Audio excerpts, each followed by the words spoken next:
Hey, sister friend. Oh my gosh, am I so glad to talk with you today. We are diving in to 7 different ways that you can break the cycle of good girl syndrome. I don't know about you, but I grew up in an environment of always wanting to be good. This leads to never ending desires to be perfect, to be right, to achieve all the things. And it does nothing but contribute to disordered eating patterns and behaviors. So today we're going to talk about 7 different ways that you can break the cycle. Here we go.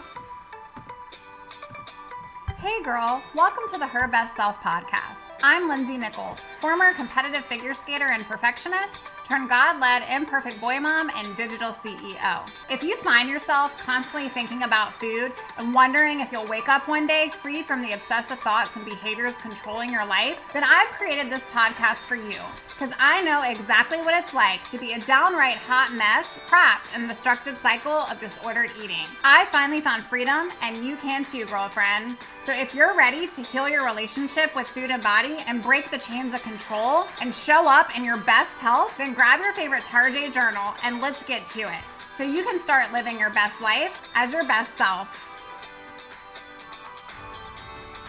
Welcome to today's episode of the Her Best Self podcast.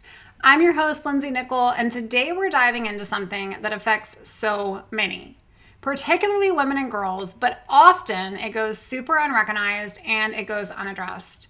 We're talking about what psychologists sometimes call good girl syndrome. And sis, if you have never heard of this, then today's episode is going to blow your mind because the patterns of people pleasing and perfectionism contribute to disordered eating. But before we begin, I just wanted to invite you, friend, if you are currently struggling with controlling your food, with controlling your exercise, with over-exercise, with food restriction, with constantly thinking about when you can eat next, with constantly thinking about what you can eat next, and you're so done of living in your own mind, then I'm here for you.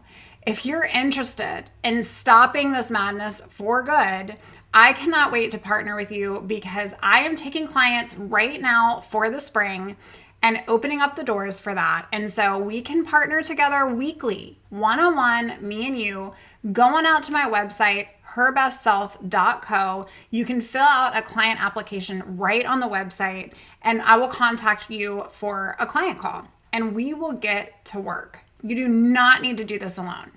First, I want to define for you today good girl syndrome. What exactly is good girl syndrome? While it is not an official clinical diagnosis, I was literally listening to Rachel Hollis's brand new book that came out recently, and she talks about this good girl syndrome, and it got me thinking, wow, this term describes a common pattern where we're often feeling compelled as a female and obviously as a human being, but predominantly you're listening here and you're a female, and welcome sis, love you girl, but where you have everybody else's expectations ahead of yourself. You avoid conflict, you're trying to achieve perfectionism, you're prioritizing other people's needs above your own, like your kids, your husband, your friends.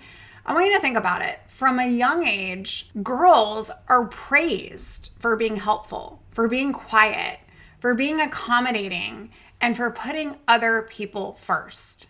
I don't know, but I look back and I literally remember my grandmother saying to me, "You're such a good girl." And this became a powerful reward.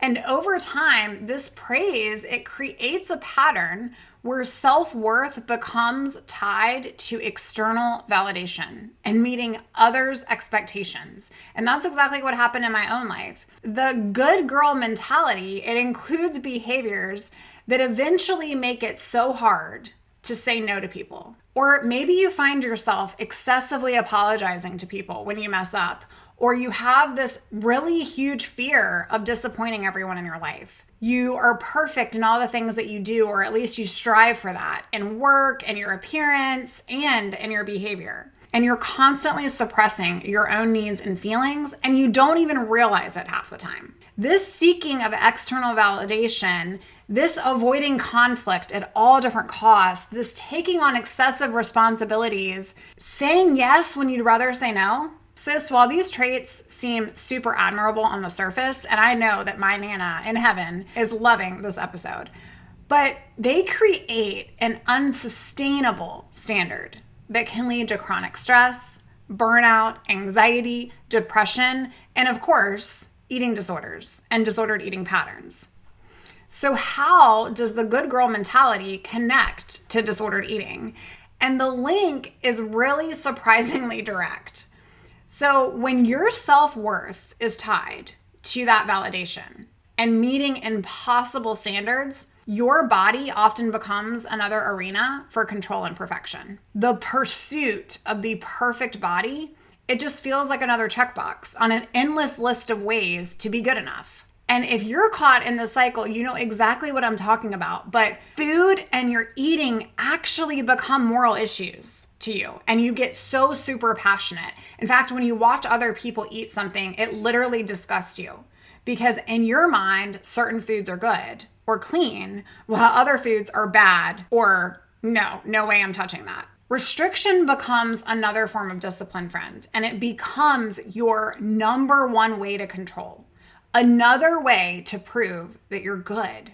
I literally look back in time and my mom had me in cotillion, like I was the only child. Again, I've shared a bunch of my story, but I look back on how this contributed to always wanting to have arrived, to always wanting to feel on top of the world, superiority, that good girl mentality.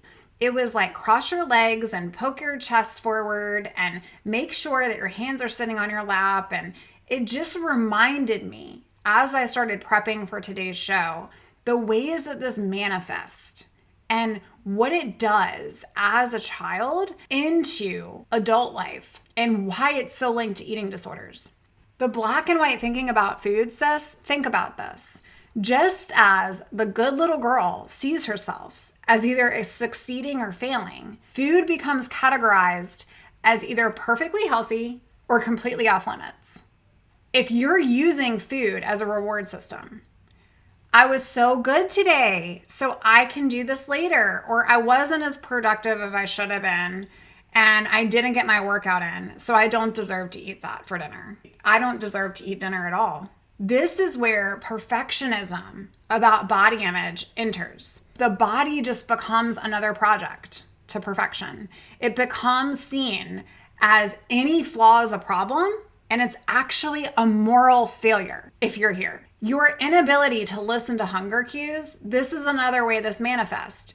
Just as the good little girl ignores her own needs in other areas of her life, she also will override her physical hunger cues to maintain control and that feeling of superiority. And think about this one. If you're using a restriction as self-punishment, this manifests because maybe when you feel like you're unable to meet impossible standards in other areas of your life, restricting becomes a way to regain control. It becomes a way to set that discipline on yourself. It's a self-punishment. You're constantly compensating with your behaviors, exercising to earn food, or to make up for bad eating, or I'll just have a cheat meal on Sunday.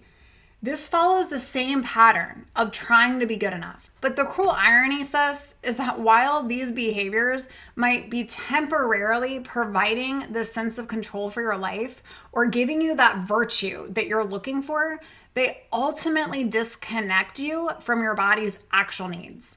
They ultimately disconnect you in understanding your own emotions and actually who you are as your own self, your true identity.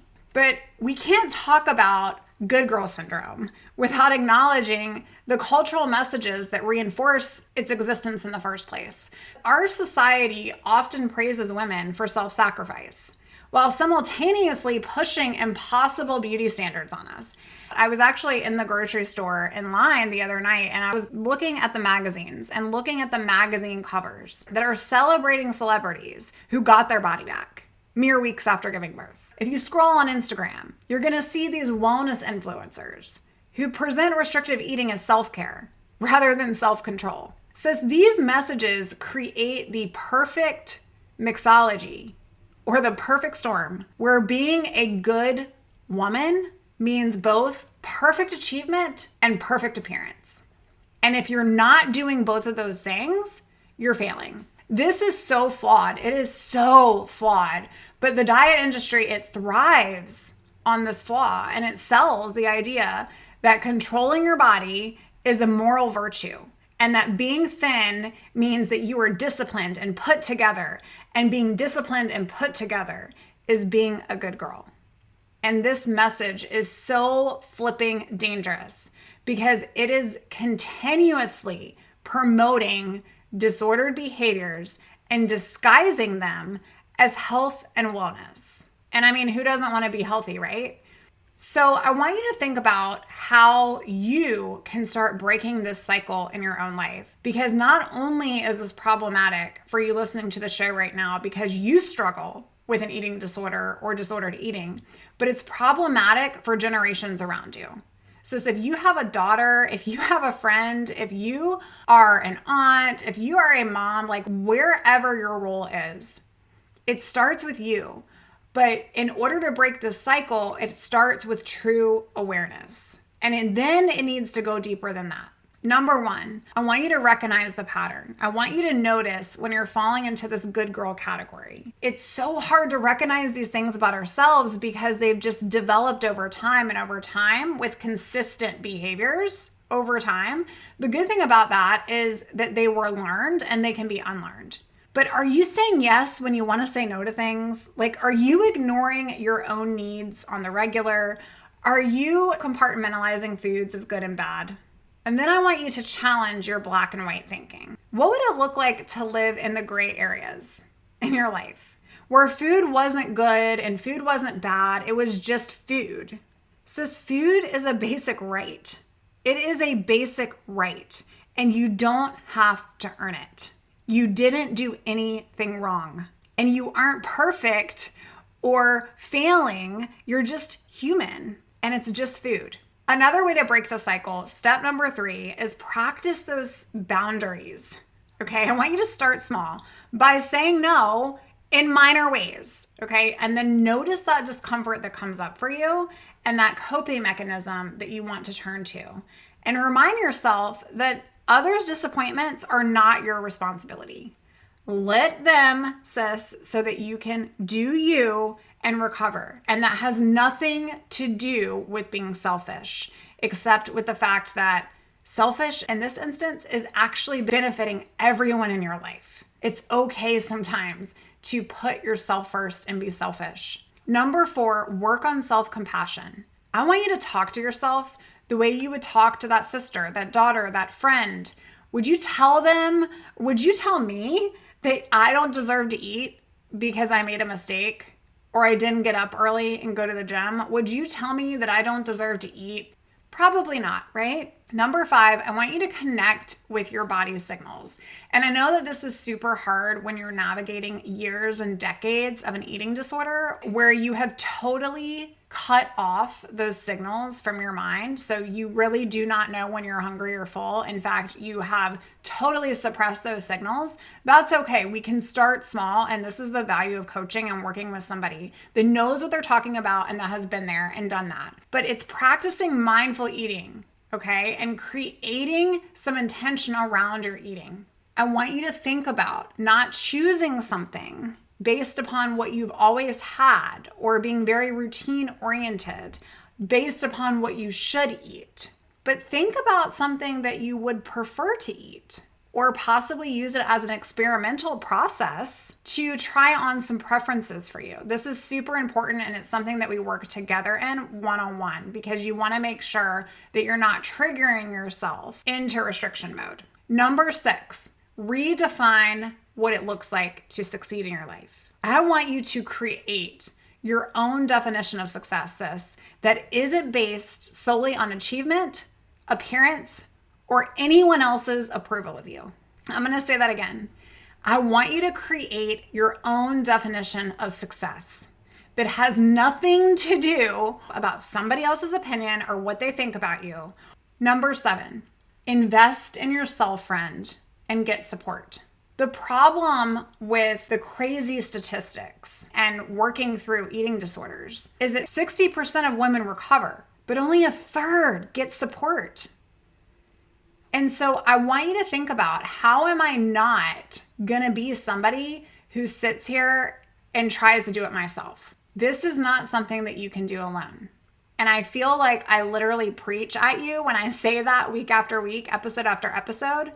But it is so important that you are getting and investing in yourself so that you can conquer this perfectionism, so that you can conquer this people pleasing, so that you can conquer what it looks like to live life free of all of it. As we wrap up today, friend, I just want to emphasize that breaking free from this good girl mentality and this good girl syndrome isn't about selfishness or abandoning responsibility in your own life. It's actually the opposite. It's about finding balance. It's about being your true self, being authentic, and about making choices from a place of self-respect rather than out of fear or out of obligation. Sis, your journey isn't going to be about achieving yet another form of perfection and arriving at recovery.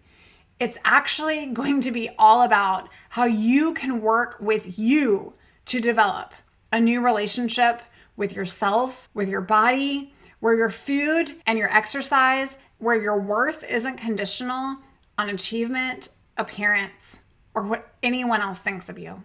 So love, if you're struggling with your eating disorder today, if you are a chronic people pleaser, I want you to remember that you deserve a life where food is nourishment, not punishment, where food is nourishment, not a reward, and where your value isn't measured by how much you please others or how good of a girl you are. Thank you, friend, for listening to today's episode. If you found this one helpful, can you share it with someone who might benefit?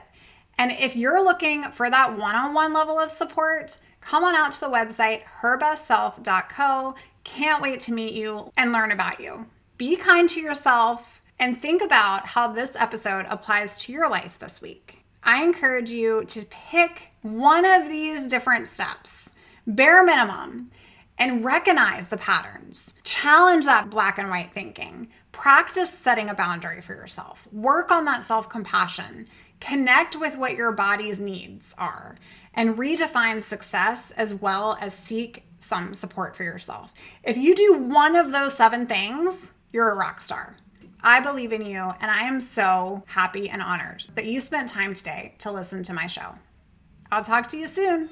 Bye for now. Oh, friend, thank you so much for letting me share what was on my heart today. My hope for this podcast is to help more women find freedom from food and body. If this has empowered or blessed you, let me know. I'd be honored for your rating and review of my show, and I'd love to connect with you in my private Facebook community. You really can move from perfection to purpose. Let's break the chains together. I'll help navigate the way. Until next time, bye for now, girl.